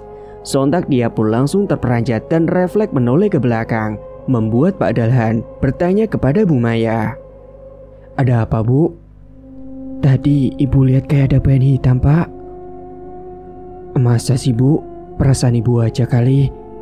Seketika Bu Maya pun merinding. Dia pun langsung beranjak ke atas kasur dan menggunakan selimutnya. Besok Bapak mau beli pestisida buat kebun Bu, biar sayurannya tidak terkena hama lagi. Iya Pak. Sementara di sisi lain, Lukman yang sedang mengerjakan tugas sekolah di dalam kamarnya, dia bergadang karena besok harus segera dikumpulkan di sekolah. Dia mendengar ada yang mengetuk pintu kamarnya. Karena dia kira ada orang tuanya atau kakaknya, Lukman pun segera membukakan pintunya. Tapi saat dibuka pintu itu, di depan kamarnya tidak ada siapa-siapa. Loh, kok gak ada siapa-siapa sih? Tadi perasaan ada yang ngetuk pintu. Akhirnya Lukman pun menutup kembali pintu kamarnya dan membalikkan tubuh hendak kembali ke tempat belajar. Tapi tepat saat dia membalikkan tubuhnya, betapa terkejutnya Lukman. Ternyata di belakang tubuhnya itu ada sosok kuntilanak yang sedang berdiri tanpa kepala, hanya menggunakan pakaian putih lusuh dan penuh dengan darah yang keluar dari lehernya. Sontak dia terdiam, tubuhnya kaku dan gemetaran, napasnya juga tidak beraturan. Meskipun tidak memiliki kepala, akan tetapi anehnya sosok itu bisa bicara dan minta tolong kepada Lukman. Tolong saya, tolong. Karena Lukman tidak kuat melihat sosok itu, akhirnya dia pun ambruk jatuh di dalam kamarnya sampai pagi hari. Keesokan harinya, Semua anak-anak Bu Maya dan Pak Dalhan sudah berangkat sekolah, namun hanya Lukman yang belum terlihat. Sehingga segera Bu Maya langsung ke kamarnya Lukman. Untungnya kamarnya tidak dikunci, sehingga Bu Maya pun bisa langsung masuk. Lukman, bangun nak. Sesaat kemudian Lukman pun bangun, tapi badannya dia panas sekali dan juga wajahnya pucat. Kamu kenapa bisa tidur di lantai nak? Bu, aku gak berangkat sekolah dulu ya, gak enak badanku. Iya nak, sudah sana kamu istirahat dulu. Ibu ambilin sarapan dulu ya sama obat. Lukman anak terakhir dan dia selalu dimanja oleh Bu Maya. Meskipun anak-anak yang lain juga dimanja, tapi Bu Maya lebih memanjakan si Lukman. Lukman gak berangkat sekolah bu? Tanya Pak Dalhan. Dia sakit pak, badannya itu panas sekali. Ya udah bawa ke dokter aja bu. Gak usah lah pak, itu ada obat penurun panas di rumah. Ya udah kalau gitu, bapak mau pergi dulu ya, mau beli pestisida buat tanaman. Singkat cerita, beberapa hari kemudian, di siang hari bolong, Bu Maya yang sedang santai di ruang tengah menonton televisi bersama dengan Pak Dalhan. Tiba-tiba saja, dia mendengar ada suara pengumuman kematian di toa musola. Pak, itu ada pengumuman pak, ucap Bu Maya. Segera Pak Dalhan langsung mengecilkan volume televisi untuk mendengarkan tentang siaran kematian itu. Saat itu mereka mendengarkan dengan seksama, dan ternyata yang meninggal adalah Pak Jali, petani yang bekerja di kebunnya Pak Dalhan. Memang sudah beberapa hari ini Pak Jali tidak pernah berangkat bertani karena dirinya sedang menderita sakit. Akhirnya nanti sore mereka berniat akan datang ke rumah duka untuk bertakziah. Apalagi Juragan Dahlan merupakan bosnya, jadi beliau pasti akan datang. Dan setelah mendengar siaran itu, Bu Maya dan Pak Dalhan saling bertatapan seakan mengerti maksud satu sama lain. Pak, nanti sore kita harus datang ke sana. Iya bu, pasti. Bapak juga akan ikut ke pemakamannya. Kalau gitu bapak mau nyiapin cangkulnya dulu ya bu. Bu Maya pun menjawab ucapan suaminya dengan menganggukkan kepala. Sore hari pun tiba, Bu Maya dan Pak Dalhan sudah bersiap-siap akan pergi bertakziah ke rumah duka Pak Jali. Mereka menggunakan pakaian serba hitam. Bapak ibu mau kemana? Tanya Lukman. Mau takziah dulu ya nak, jawab Bu Maya. Emangnya siapa yang meninggal bu? Itu Pak Jali baru tadi siang meninggal. Emangnya kamu tidak dengar siaran kematian di toa musola? Aku tidur pak. Ya udah, bapak ibu pergi dulu ya. Kamu belum makan kan? Sana minta disiapin sama bibi. Segera Bu Maya dan Pak Dalhan beranjak pergi menuju ke rumah duka. Di sana sudah ada para tetangga yang sudah berkumpul. Sudah beberapa tahun desa yang ditinggali Juragan Dahlan semakin banyak rumah dan warga. Bahkan semua rumahnya berjejeran. Jadi desanya itu semakin ramai, tidak seperti dulu yang masih sepi. Sesampainya di rumah duka, ada beberapa petaninya Juragan Dahlan.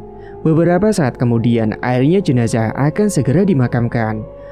Pak Dalhan ikut ke pemakaman agar nantinya beliau tahu di mana lokasi makamnya. Dan nanti pada malam harinya dia dan istrinya akan melancarkan aksinya. Singkat cerita, malam hari pun tiba. Sebelumnya Bimarni yang ada di belakang rumah pandangannya tertuju pada sebuah parang dan cangkul yang ada di sana yang sudah disiapkan oleh Pak Dalhan tadi siang karena baru dicuci. Pak Dalhan lupa tidak mengembalikan parang dan cangkulnya itu ke ruangan khusus yang ada di dalam rumahnya. Parang siapa ya itu? Kok ngeri banget, kayaknya tajam sekali, gumam Bimarni. Karena penasaran, Bimarni pun berjalan perlahan mendekat ke arah cangkul dan parang itu. Saat dihampiri, Bimarni mencium bau anyir amis darah. "Bi!" teriak Pak Dalhan yang berjalan menghampiri Bimarni. Iya pak, ada apa? Tolong buatin saya kopi. Baik pak. Ini pak, maaf. Ini parang sama cangkul kenapa di sini? Ini milik bapak ya? Tanya Bimarni penasaran. Udah sana Bi, buatin saya kopi. Gak usah banyak tanya, jawab Pak Dalhan. Baik pak. Segera Bimarni berjalan ke dapur sementara Pak Dalhan bergegas untuk menyimpan cangkul dan parang itu ke dalam ruangan khusus. Malam itu sebelum melakukan aksinya, Pak Dahlan minum kopi terlebih dahulu supaya tidak ngantuk nanti malam. Karena mereka akan melakukan aksinya itu tengah malam agar tidak ada orang yang melihat. Setelah meletakkan cangkul dan parangnya ke dalam ruangan, kemudian Pak Dahlan duduk di depan teras rumah sambil menghisap batang rokoknya. Sesaat kemudian Bimarni pun datang membawakan pesanan kopinya ke depan teras rumah. Misi Pak, ini kopinya. Iya Bi, taruh situ aja. Lalu Bimarni langsung meletakkan secangkir kopi itu di atas meja. Saat sedang duduk santai, tiba-tiba Pak Dahlan dikejutkan dengan bayangan putih yang melintas di hadapannya. Sontak membuat Pak Dahlan terperanjat. Hembusan angin pun datang bersamaan dengan bau busuk yang menyeruak ke dalam hidung. Jantung Pak Dahlan pun berdebar sangat kencang. Namun tiba-tiba saja Bu Maya datang dan ketakutannya itu langsung menghilang begitu saja. Bapak kenapa? Lalu Bu Maya pun duduk di kursi sampingnya Pak Dahlan. Mereka membicarakan tentang nanti malam soal aksi yang akan dilakukan oleh mereka. Mbak, gimana? Nanti kita pergi jam berapa? Sekitar jam 12 malam lah Bu. Bu, tadi ya hampir aja ketahuan sama Bimarni. Ketahuan gimana Pak? Tadi siang Bapak lupa naruh parang sama cangkulnya ke dalam ruangan. Terus Bimarni lihat dan mendekat. Sepertinya dia curiga. Tapi untungnya Bapak langsung minta dia buatkan kopi untuk Bapak. Bapak gimana sih? Lain kali hati-hati Pak. Iya Bu, maaf. Pukul 12 malam pun tiba. Ketika semua yang ada di rumah sudah tidur, segera Pak Dahlan dan Bu Maya berangkat ke kuburan naik motor. Tidak lupa mereka membawa parang dan cangkul serta kain mori putih yang sudah disiapkan. Mereka mengendarai motor biar cepat. Saat itu mereka menyalakan motornya berjarak cukup jauh dari rumah karena takut orang rumah akan mendengar. Kalau waktu dulu pertama kali melakukan pesugihan itu, mereka pergi ke makam berjalan kaki karena dulu belum punya motor seperti sekarang ini. Beberapa saat kemudian, mereka pun akhirnya sampai juga di kuburan. Di sana sangat gelap sekali. Segera mereka masuk ke dalam kuburan itu dan membawa senter untuk melihat nama yang ada di batu nisan. Karena Pak Dahlan yang tahu letak makamnya Pak Jali, dialah yang berjalan di depan sebagai petunjuk arah. Meskipun sudah bertahun-tahun mereka melakukan itu, tapi tetap saja mereka selalu merinding saat mencari tumbal untuk pesugihannya itu. Pak, jalannya jangan cepet-cepet dong, Ibu takut. Kan biar cepet nemu makamnya Bu. Lah terus mana Pak makamnya Pak Jali? Ibu diam aja, jangan kenceng-kenceng. Nanti kalau ada orang gimana? Sesaat kemudian mereka pun akhirnya menemukan juga makamnya Pak Jali yang baru tadi siang dimakamkan. Tersorot oleh cahaya senter terlihat makamnya masih sangat basah dan terdapat taburan kembang-kembangan yang masih nampak segar dan bau asnya menyeruak masuk ke dalam hidung. Udah Pak, ayo cepet digali.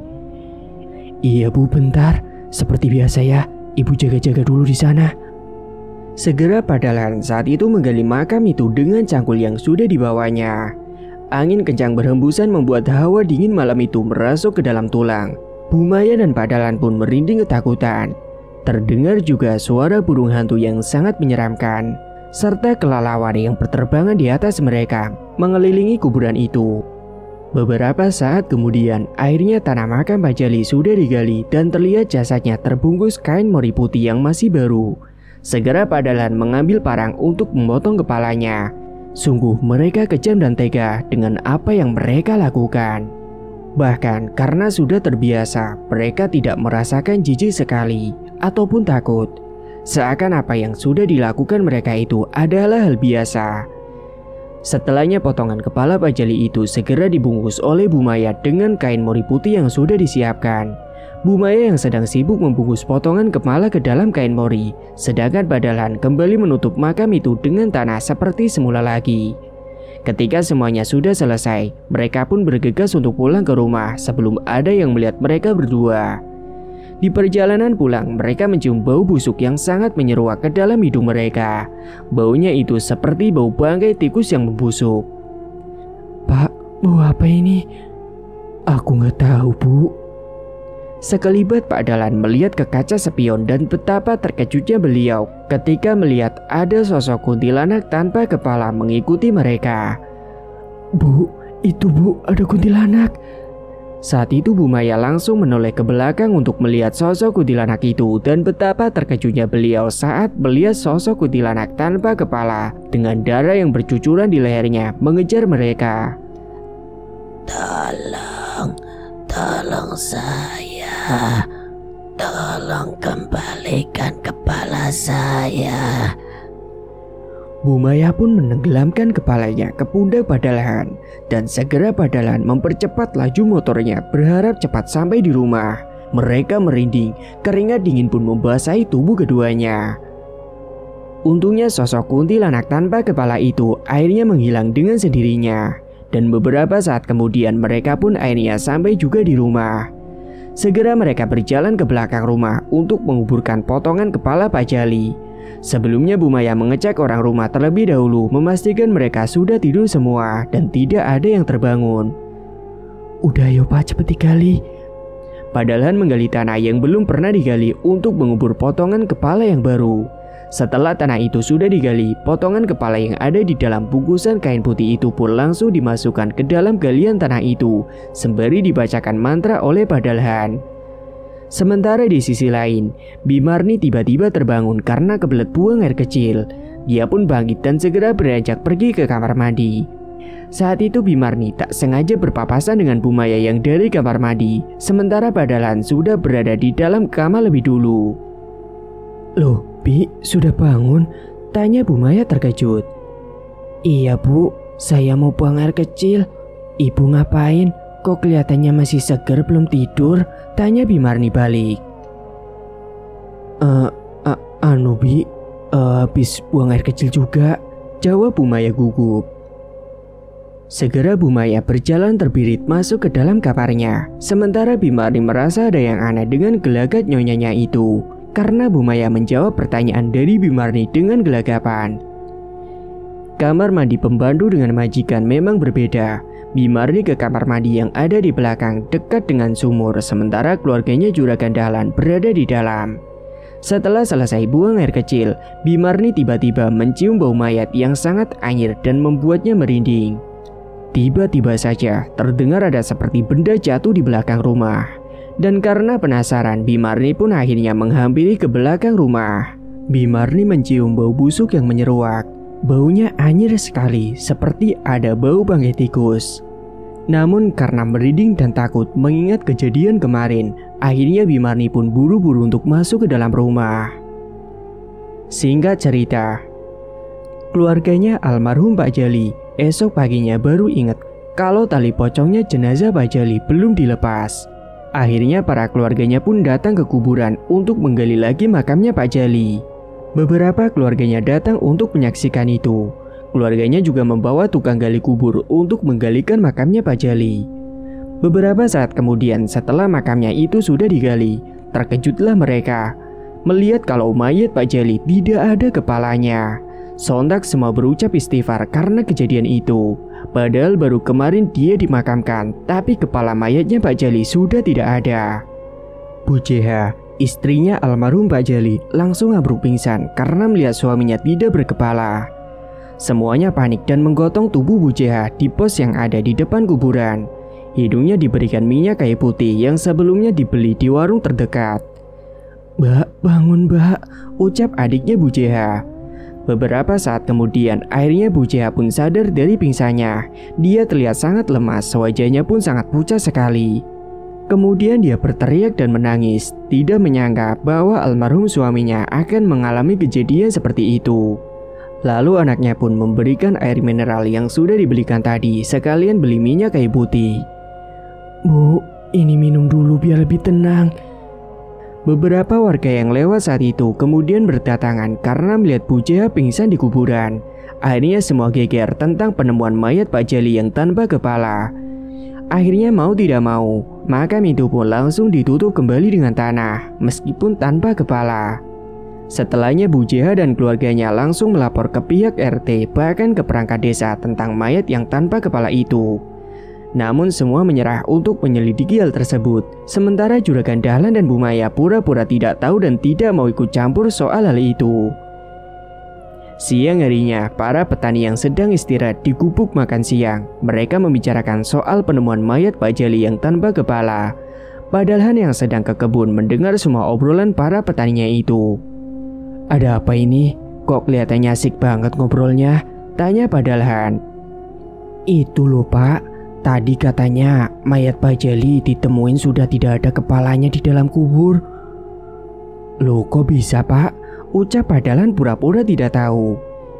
Nggak tahu Pak, tadi pagi sih keluarganya membongkar makamnya karena lupa kemarin belum melepas tali pocongnya. Tadi juga sudah dilaporin ke kelurahan dan RT. Namun setelahnya Padalhan tidak melanjutkan obrolan itu, tapi malah mengalihkan pembicaraan soal pestisida untuk mengusir hama pada sayuran tanamannya.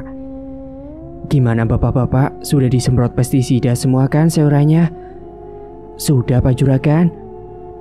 Singkat cerita, malam harinya Padalhan dan Bu Maya di dalam kamar mendapat teror-teror yang menyeramkan.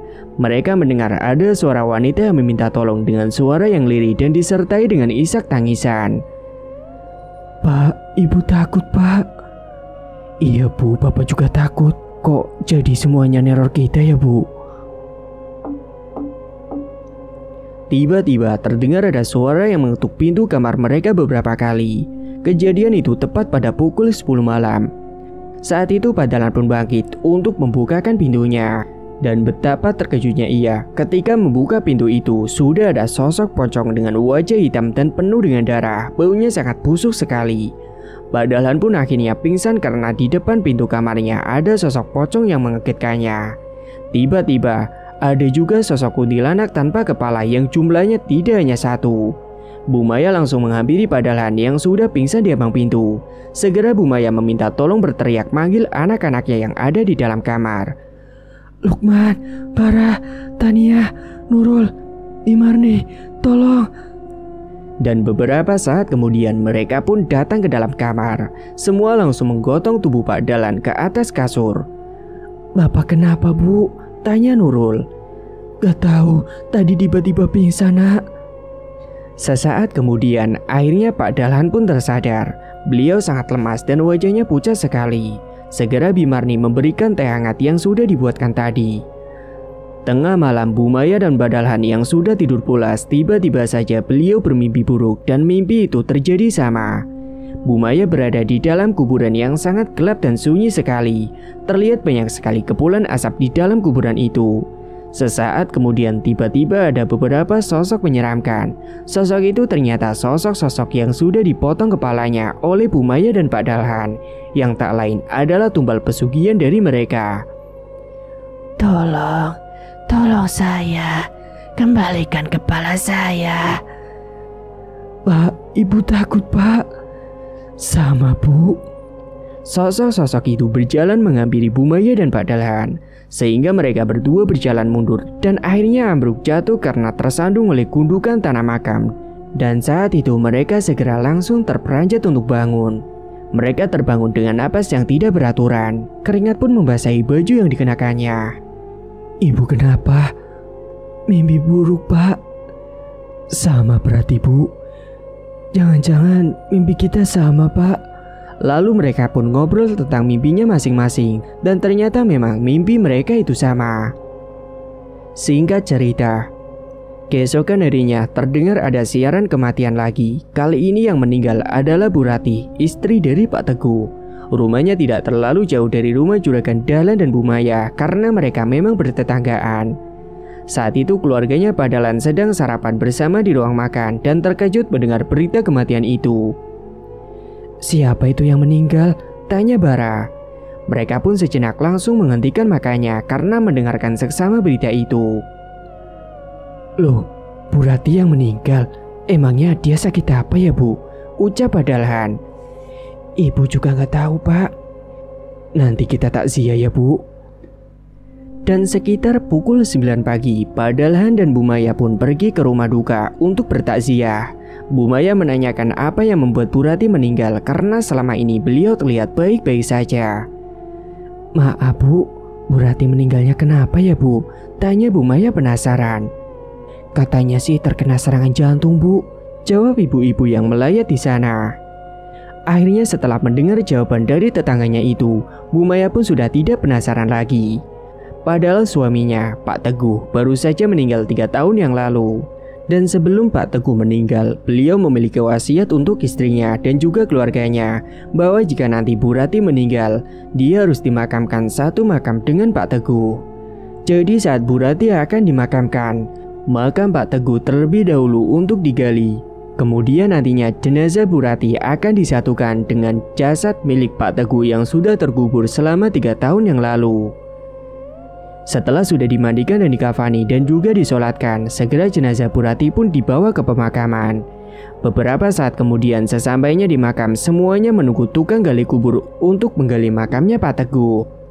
Untungnya tukang gali kubur tidak hanya 1 orang, jadi penggalian itu tidak menunggu waktu lama.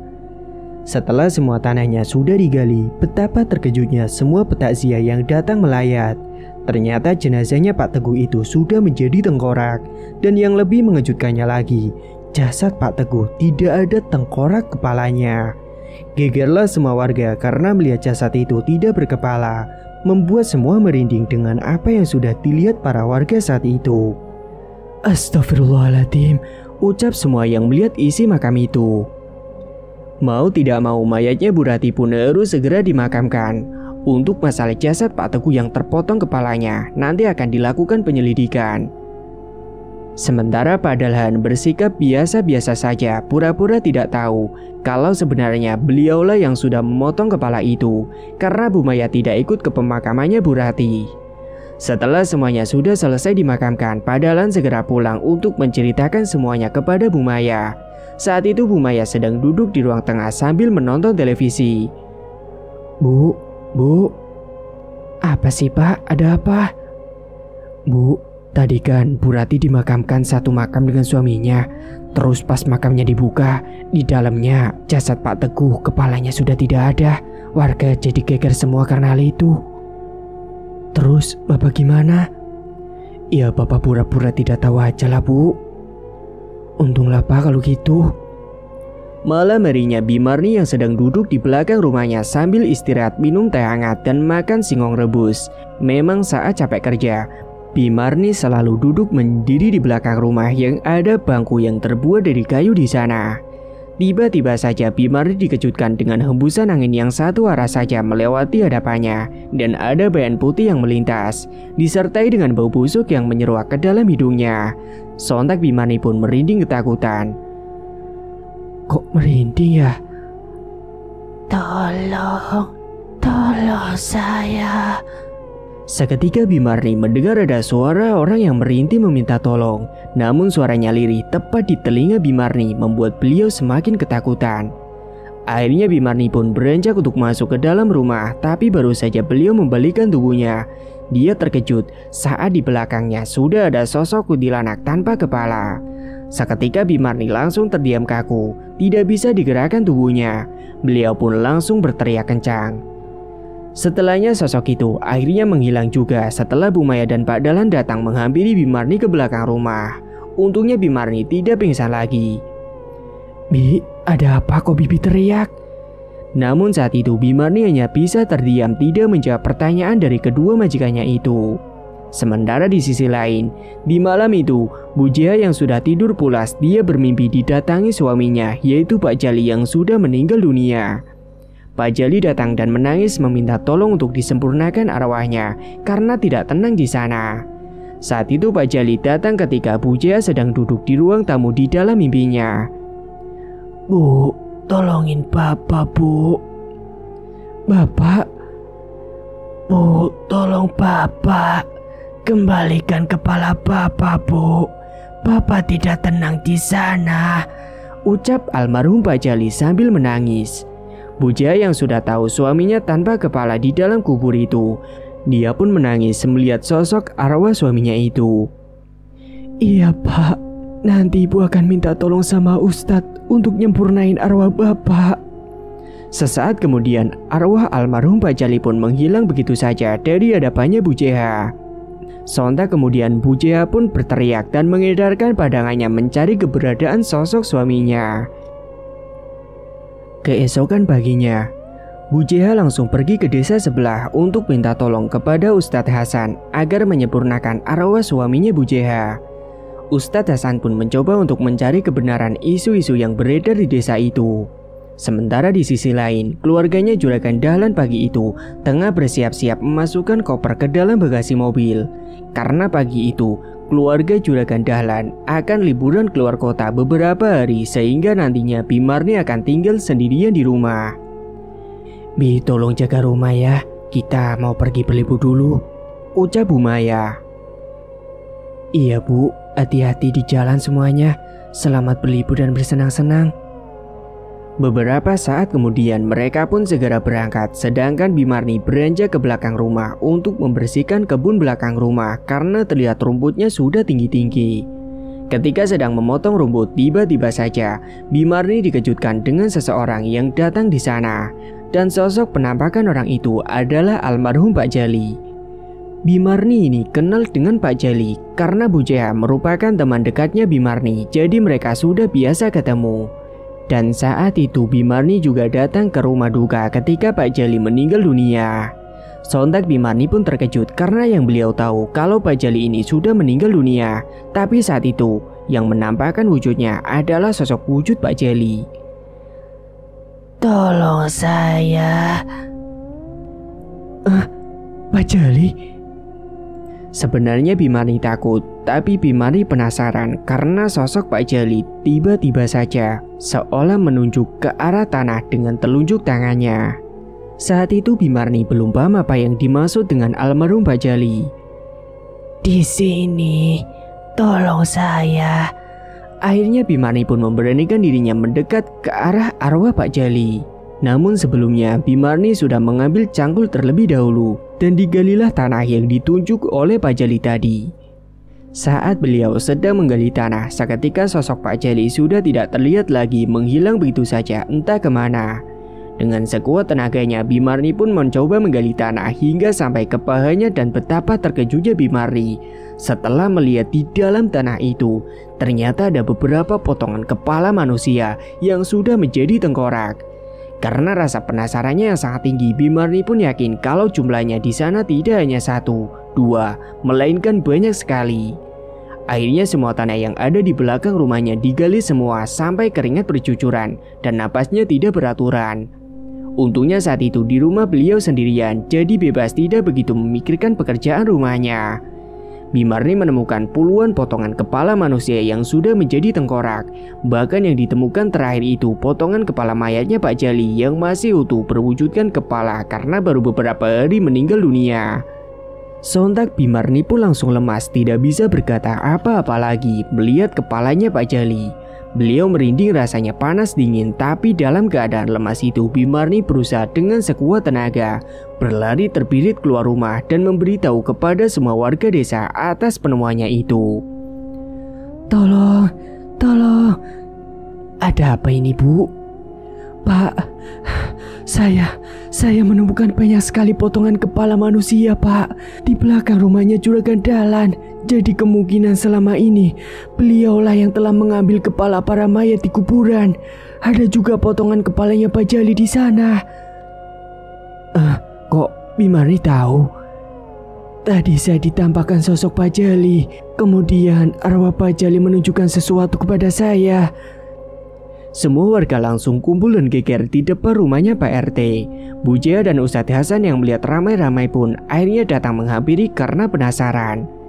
Ada apa ini? Tanya Ustadz Hasan. Lalu Bimarni langsung menjelaskan apa yang sudah terjadi kepada Ustadz Hasan. Kalau begitu tolong antarkan saya ke sana. Kita ikut Pak. Kemudian semuanya ikut ke rumahnya Juragan Dahlan untuk memastikan kebenaran itu. Namun sesampainya di depan rumahnya Juragan Dahlan, Pak Ustadz Hasan dikejutkan dengan sosok nenek-nenek tinggi bongkok dengan tatapan yang tajam, seolah ia murka melihat kedatangan mereka. Tunggu sebentar Bapak Ibu, tolong berhenti dulu. Di depan sana ada sosok penunggunya. Saat itu yang hanya bisa melihat sosok itu adalah Ustadz Hasan saja karena beliau memiliki mata batin. Dan saat itu para warga berhenti sejenak mundur di belakang. Tiba-tiba saja salah satu warga ada yang kesurupan dan teriak-teriak. Dia pun hendak berlari masuk ke dalam rumah, tapi untungnya para warga yang lain mencegahnya dengan memegangi tubuhnya. Sementara saat itu Ustadz Hasan sedang berperang batin dengan sosok penjaga tersebut. Hembusan angin kencang datang membuat dedaunan pepohonan berhembusan tersapu angin kencang itu. Bukan hanya satu warga saja yang mengalami kerasukan, akan tetapi cukup banyak.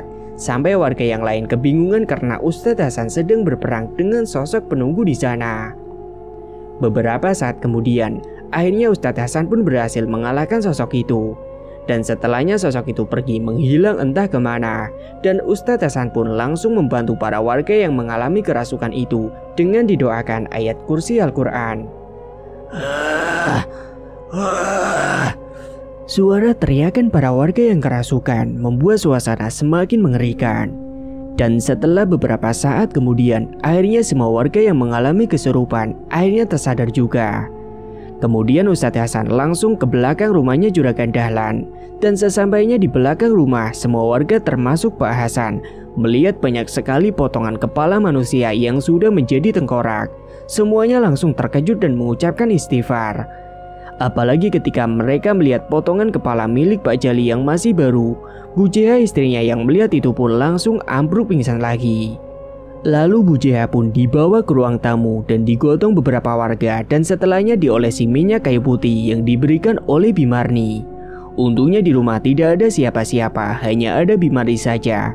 Jadi mereka dapat meletakkan Bu Jeha di ruang tamu. Beberapa saat kemudian, akhirnya Bu Jeha pun bangun juga.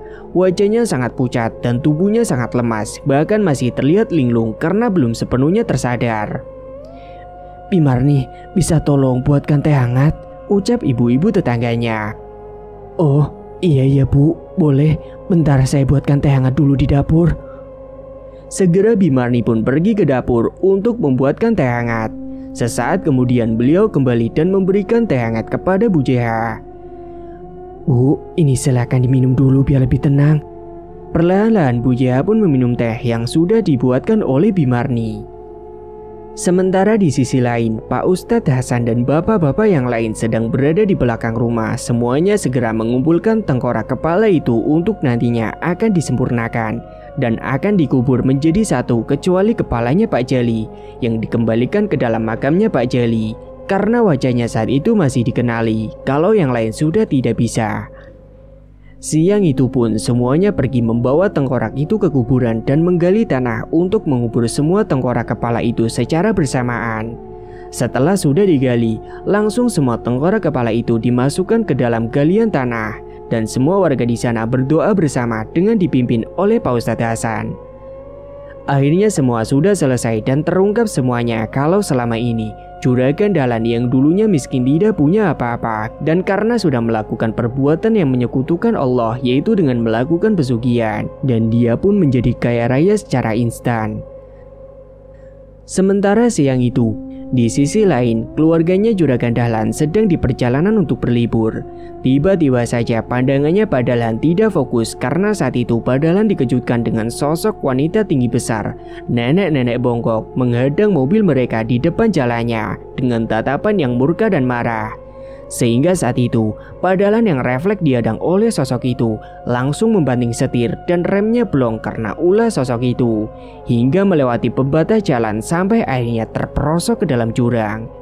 Mobil mereka pun meledak terbakar hingga semuanya tewas seketika di tempat. Ada yang kejepit dan ada juga yang tertusuk kayu pohon yang menembus kaca mobil. Warga desa kemudian mendapat laporan dari pihak kepolisian bahwa keluarganya si juragan tewas kecelakaan. Dan akhirnya rumah itu terbengkalai dengan garis polisi yang masih melingkar di sana. Singkat cerita, kini rumah Juragan Dahlan dan Bu Maya telah terbengkalai bertahun-tahun dan konon katanya sering ada penampakan sosok yang menyerupai keluarga Juragan. Namun akhirnya rumah itu pun roboh karena sudah termakan usia dan lahan milik Juragan akhirnya diberikan kepada pihak berwajib dan kemudian diserahkan kepada masyarakat untuk digunakan menaikkan ekonomi desa tersebut. Ingat, hanya kepada Allah lah kita meminta dan hanya kepada Allah jugalah kita secara total berserah diri. Usaha sekecil apapun jika kita lakukan dengan berdoa dan berusaha serta tawakal, insya Allah akan menjadi berkah dan berkembang. Takutlah kepada Allah, karena dengan kita takut kepada Allah, kita pasti tidak akan terjerumus ke dalam hal yang menyekutukan Tuhan kita. Tamat. Cerita pun selesai. Terima kasih bagi teman-teman yang sudah menyimak cerita hingga akhir. Dan bagi yang belum bergabung, silakan tekan tombol subscribe sekarang juga dan aktifkan lonceng notifikasi agar tidak ketinggalan info updatean terbaru dari kami. Sekian dulu dari Mang Ripan, terima kasih sudah menyimak. Wassalamualaikum warahmatullahi wabarakatuh.